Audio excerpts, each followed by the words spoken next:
今映っている画面はですね、これはインドのハリドワールという、ガンジス川の聖地なんですけれども、このようにね、インドで、ちょっと手相の修行をしてまいりました。インドだけに限らずですね、世界のいろいろなところを回りながら、タロットですとか西洋占星術ですとか、そういった教えをですね、様々な占い師たちと会いながらですね、研究していったといういきさつを持っています。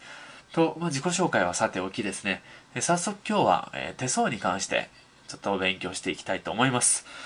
じゃあ、皆さんも手相に興味が持っているということで、こちらのムービー見ていただいていると思いますので、まずもう手相の魅力を分かっていらっしゃると思うんですが、とりあえずですね、私から手相はなぜ、いいのかというところをご説明します。まず手相はですね、やはりお手軽な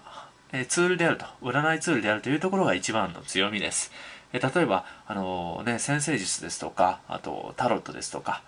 そういう、他の占いでしたらですね、やはり道具が必要になってきます。占星術ならパソコンがいりますし、タロットでしたらタロットカードがいります。ですけど手相はですね、人相も同じなんですけれども、何もいらないんですね。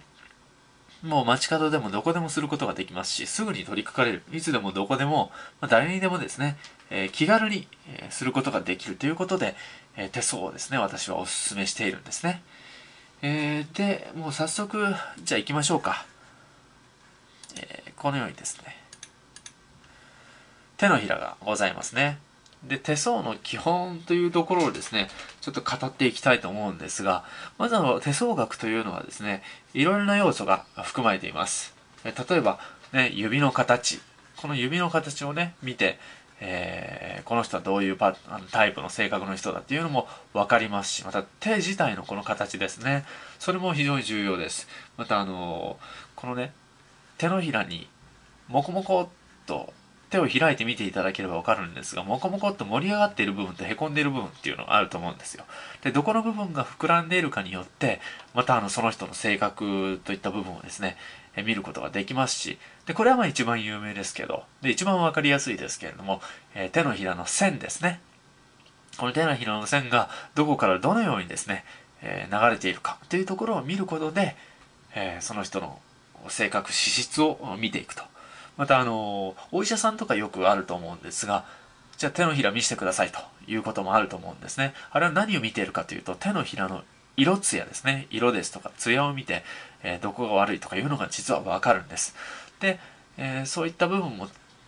含めますとですね、非常に、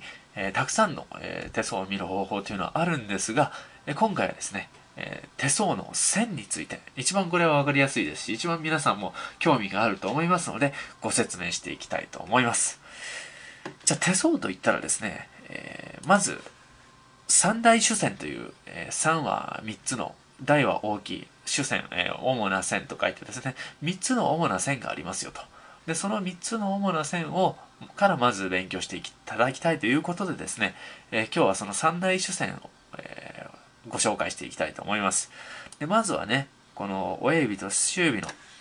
親指と人差し指の間ぐらいですね。ちょうどこの辺からこのように下の手首の方に向かっていく線。これを生命線と言います。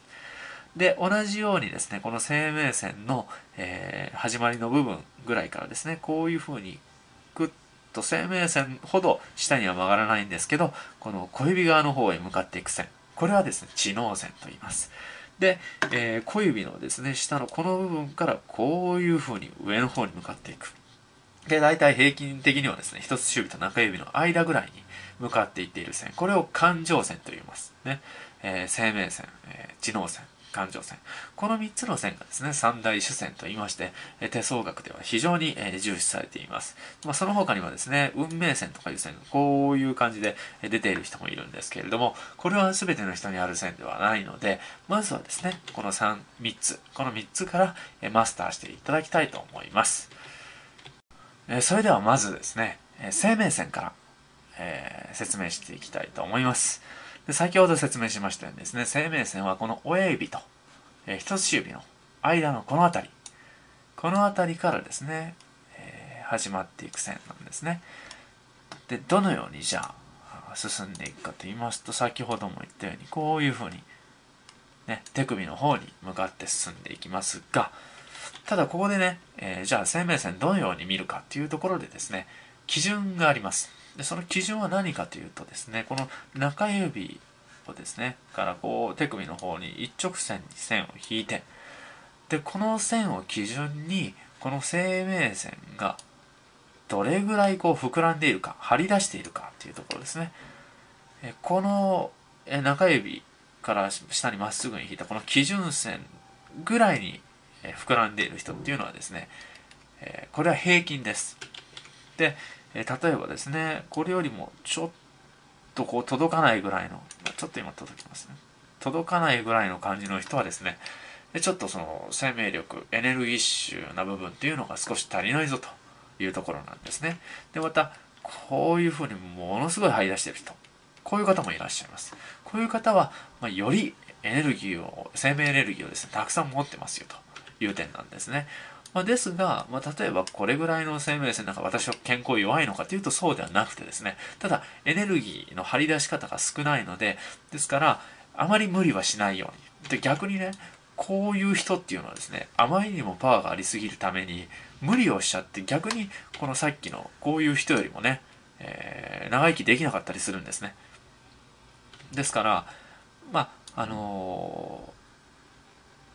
平均はこれぐらいなんですけれども、長いからといっていいわけでもないし、短いからといって悪いわけでもないということなんですね。ただその人の生命エネルギーの資質がどれほどのものかというところをですね、